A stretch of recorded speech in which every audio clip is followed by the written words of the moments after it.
বাড়ির থেকে একটু দূরই একটা তাল গাছ আছে। আই হোপ তোমরা দেখতে পারতেছ এই তাল গাছের ভিতরে বাবুই পাখির বাসা আছে।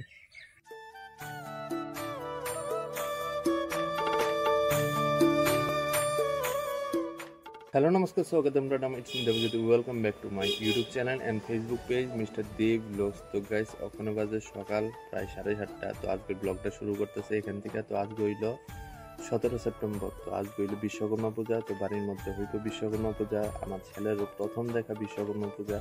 তো বাড়ির মধ্যে বিশ্বকর্মা পূজা উপলক্ষে কি কি হইতেছে সবকিছুই তোমাদের লগে শেয়ার করুন। ভিডিওটা খুবই ইন্টারেস্টিং টপিকের মধ্যে হইব, খুবই সুন্দর সুন্দর জিনিস দেখাবো। তো ভিডিওটার সঙ্গে থাকো, আই হোপ তোমার কাছে ভালো লাগবে।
মহাভাগ দেবনাং কার্য সাধক শিল্পজার্য নমস্তে বিশ্বকর্মে নমো নমঃ এষ গীতায় কৃষ্ণায় গোবিন্দায় নমো নমঃ নমঃ সর্বমঙ্গলা মঙ্গলে শিবে সর্বাত্র সাধিকে শরণ্যে স্তম্ভকে গৌরী নারায়ণী নমস্তুতে।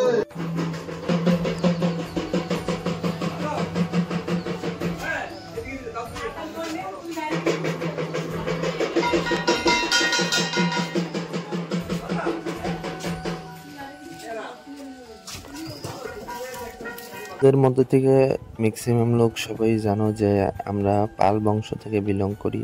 তো এটা আমাদের ঐতিহ্য যে আমরা সবসময় মূর্তি বানাই। এখন সবাই চাকরি বাকরির মধ্যে ঢুকে গেছে, দেখে সেটা মূর্তি বানানো এখন হয় না। কিন্তু আমরা বাড়ির মধ্যে অনেকেই আছে, আমরা ভাই তারা যারা আছে তারা এখনো মূর্তি বানায়। আর আমরা কাকু এদিকে মূর্তি বানাই। আর কাকু বলতে আমরা আপন কাকু না, মানে আমরা বাবা তারার জ্যাঠাতো ভাই, তারাও মূর্তি বানায়। এদিকে দেখো কাকু এদিকে রং করতেছে, লক্ষ্মী মূর্তি রং। যে বাড়িটা এখন দেখতে পারতেছো, যে বাড়ির মধ্যে পুজো হইতেছে, এইটা হইলো সুধীর তারা বাড়ি, আমার ছোট ভাইয়ের বাড়ি। তো সুধীর ভাই নতুন অটো কিনছে, এদিকে বাড়ির মধ্যে ছোট্ট করে সেটা বিশ্বকর্মা পূজা করতেছে। বাড়ির থেকে একটু দূরই একটা তাল গাছ আছে। আই হোপ তোমরা দেখতে পারতেছো এই তাল গাছের ভিতরে বাবুই পাখির বাসা আছে। এদিকে জুম করতেছি, তোমরা হয়তো বা দেখতে পারতেছ। আগরতলা শহরের ভিতরে সচরাচর এটি দেখা যায় না, খুব সুন্দর লাগতেছে। বিগত অনেক বছর পর এই বাসাটি দেখতেছি। এটি হলো বাবুই পাখির বাসা। এই তাল গাছও আছে, এটার ভিতরেও তাল গাছের মধ্যে বাবুই পাখির বাসা আছে।